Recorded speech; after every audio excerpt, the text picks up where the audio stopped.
khỏi từ khi nào và khỏi bằng cách gì. Có thể là do tôi tập yoga, có thể là do tôi tập thiền, có thể là do tôi có những người bạn bè rất là tốt. Tôi cũng không biết nữa, nhưng tôi nghĩ là tôi là một người may mắn với một người mà họ phát hiện ra họ là trầm cảm và họ cần phải chủ động làm những việc gì. Còn nếu mà người thân, đối với người thân, mình biết người thân mình đang trầm cảm thì mình nên cư xử như thế nào với người thân của mình? So the basic answer is, look, it's again different for different people. Just as the symptoms of depression are different for different people, the answer or the solution depends on the person. Depends on what the actual situation is with them, and it depends on what they respond to. So there are three main areas where you can find a solution for the depression. The first one, of course, is therapy. Many people go into therapy and they find help that way. The second one is medication. And that's really important that, if in fact there's a biochemical imbalance and you can be helped by medication, then don't be afraid to seek medical advice. In the same way that you would not hesitate, if you had a broken leg, you would go see the doctor. Well, depression is nothing to be ashamed of. It should be treated in the same way that any medical condition. And if the medical condition is amenable to medicine, if there's some medicine that you can take that would balance you and get you back to feeling fine again, that's certainly a good option for some people. The third area where you can find a solution for depression is, of course, self-care. And you talked a little bit about that. You said that you got out of your depression because you took care of yourself. You did yoga, you did meditation, you connected with your friends, and you had a support network. Is that, the doctors will tell you, one great way to fight your depression is go do exercise. Because that again changes your biochemistry.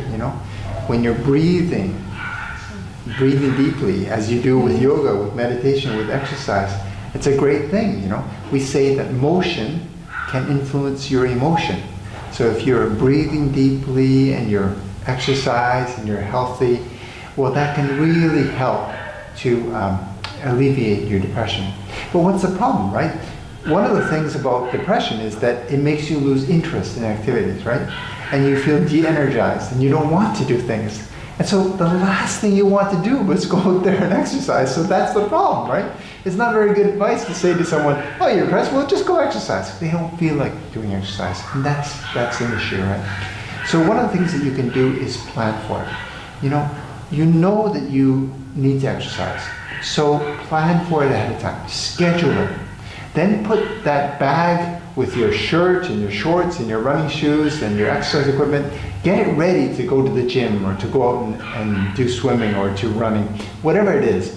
But plan ahead of time and make it easy for yourself to follow through on that.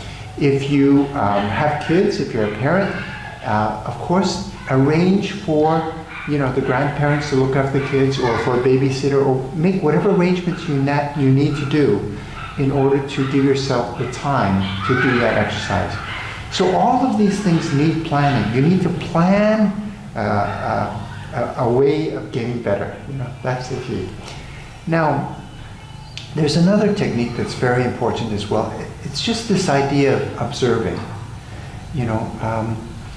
Observing the fact that you have depression. Like, one of the terrible things about depression is that when it happens, you feel like it's going to be with you forever. I know that's how I felt. I went through about 5 years of quite a deep depression. And during that period of time, I felt like, oh, that's it. This is the pain that I'm going to have to live with for the rest of my life, and I'm never going to get better. And so that's a horrible feeling. That breeds into the hopelessness. But in fact, it's not the case. It's just a feeling that is with you for a prolonged period of time. But what do we know about feelings? Feelings come and feelings go. They're temporary. So your depression will stay with you for a period of time, but it's not going to be with you forever. For some people, it's just a few weeks. Some people, a few months. In my case, it was a few years. which seemed like forever. But in fact, eventually, the fog will clear and you will come out of your depression. That's exactly what happened to me. One day I woke up and just the depression was gone. I just had a totally different outlook on life. So that's an important thing to understand. This too shall pass. You have to be able to tell yourself that. You know, depression is a mood or an emotion that is prolonged, but it will pass. It's like having an unwanted visitor in your home, you know? One of your relatives comes and stays with you. You know, there's no way that you can say no to them. They're going to stay with you for a time, but they're not going to be there forever. And it might not be very pleasant while that visitor is in your home, but eventually they will leave. Same thing with your depression. Now, another thing that's very important is when you're observing the depression, don't fight against it. Because when you're resisting something, it makes it worse, you know, and you suffer more.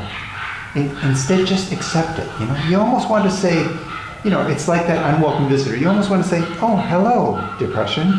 I wasn't expecting you, and I'm not really thrilled that you're here, but I accept the fact that you will be staying for a while. And then just try and use that opportunity to learn from it. You know, suffering is a very interesting thing. There's one analogy that's used in the Bible over and over again when regard to suffering. They say that suffering is like the birth pangs before childbirth. The birth pangs. You know, and that's in many ways, depression is of course it's a terrible thing and you don't want to have it. But it also can be an opportunity for self-reflection, an opportunity for growth. And although it's painful, all suffering is painful, but it is also an opportunity. It may give birth to a new person. And so these birth pangs are something that you should not fight against. You can imagine if you're pregnant and you're about to give birth, if you're resisting the pain, right? Resisting the whole process, oh, this shouldn't be happening. That's not going to be a very healthy way of approaching it. But if you accept it, understand it's part of the process, and then you give birth to a healthy, beautiful baby, that's what's happening with depression in some ways, you know. It's giving birth to a new you. So there's an opportunity to grow. And maybe the person that comes out on the other side of the depression is wiser, more in touch with their true self, more authentic. That's something that is a common experience for many people who have come through depression and gone out on the other side. They actually don't regret the experience. So all these things can help. I guess the biggest thing to remember is take care of your health. Really self-care. Try not to fight it, not resist it, accept it. Just observe it. Remember, you are not the depression. You are not your feelings, you're not your thoughts, you're not your body. You are more than that. And finally, remember that there are some things that you can do to help with your situation, which include, for example, being with positive people, exposing yourself to positive things. We have an expression called energy vampires. And I mean, there's some movies that you watch that suck the energy out of you. There's some people in your life that suck the energy out of you. Those are the wrong kinds of people to associate with when you're depressed. So find positive people, find friends. And as you did, find that support network, because you want to be able to connect and make sure that you stay connected with people through this illness. That will help a great deal. Until one day, the depression does lift. And it always does, you know, it always does. You shouldn't lose hope. Just be patient, don't fight it, and the depression will lift. One day the fog will clear, and you'll be yourself again. Các bạn thấy rồi đấy, trầm cảm là một vị khách không mời, không ai muốn mình bị trầm cảm cả. Tuy nhiên trầm cảm không xấu. Thậm chí có thể nói rằng nếu bạn càng thông minh, bạn càng tinh tế, bạn càng nhạy cảm, bạn luôn nỗ lực, thì thậm chí bạn có thể có nguy cơ bị trầm cảm nhiều hơn những người bình thường nữa. Tuy nhiên bạn không có đơn độc, xung quanh bạn cũng có nhiều người khác cũng đang gặp tình cảnh như bạn và họ cũng đang nỗ lực để vượt qua. cái quan trọng mà tôi thu nhận được hôm nay đó là bạn hãy công nhận những cái cảm xúc của mình. Và tôi cũng nghĩ là người thân cũng có quyền được biết và có quyền được giúp đỡ mình, đúng không nào? Chúng ta cùng mỗi ngày từng bước một sẽ vượt qua cái cảm giác này. Bởi vì hãy nhớ lấy một câu thần chú, ngày mai sẽ là một ngày mới. Trầm cảm nó tới được thì nó sẽ đi được, nó chỉ là một trạng thái cảm xúc thôi. Hôm nay chúng ta buồn, ngày mai chúng ta có thể vui, mọi sự đều có thể thay đổi. Quan trọng cái bài học mà từ bản thân của mình rút ra và từ những cái lời khuyên của William, tôi nhận thấy rằng là chúng ta cần phải chuẩn bị cho chúng ta ngay từ bây giờ, ngay từ khi mà chúng ta đang còn rất là mạnh khỏe. Đó là hãy chuẩn bị cho chúng ta những cái thói quen tốt, ví dụ như việc tập thể dục nè, việc hòa mình với thiên nhiên này, trồng cây, chăm sóc hoa. Tất cả những việc đó sẽ tới một lúc nào đó, khi nó trở thành thói quen của mình, có thể một lúc nào đó nó sẽ cứu mình một lúc nào mà mình không biết. Rồi tiếp theo, như bản thân tôi, bài học của tôi là tôi có những người bạn tốt, những người bạn mà luôn luôn bên cạnh mình, luôn luôn chấp nhận mình, dù mình khóc lóc, dù mình xấu xí, dù mình tuyệt vọng, dù mình bất tài vô dụng, những người bạn đó vẫn chấp nhận mình. Đó là một cái mà thực sự là một cái điều vô cùng quý giá đối với tôi. Tôi cảm thấy an toàn khi ở bên cạnh bạn mình. Tôi có thể kể với bạn mình những cái đau khổ, những cái lỗi lầm và những cái xấu xa của mình, và tôi không cảm giác là mình bị xấu hổ. Chúng ta đừng có tập trung quá vào những điều tiêu cực, bởi vì thực sự nếu chúng ta không nói thì điều tiêu cực nó cũng ở đó rồi. Chúng ta hãy nói về những điều tốt đẹp nhiều vào, để nó dần dần nó trở thành thói quen, trở thành một nét tính cách của chúng ta, một nét tính cách mà tôi nghĩ rằng nó rất là quan trọng trong thời đại mới này. Đó là cái sự lạc quan và tin tưởng vào một cái thành mai tươi sáng. Và hơn ai hết, là một người mà đã từng trả những cái giá rất đắt về trầm cảm, là một người đã từng bước vào trầm cảm và bây giờ đang bước ra khỏi cái bóng đen của trầm cảm. Tôi nghĩ rằng là ai cũng có thể làm được điều đó, chỉ cần chúng ta tin tưởng nhau hơn và tin tưởng chính mình hơn. Chúng ta cho phép mình được bộc lộ những khó khăn của mình ra, và cho phép mình tin tưởng rằng người khác sẽ bao dung với chính những cái khó khăn của mình.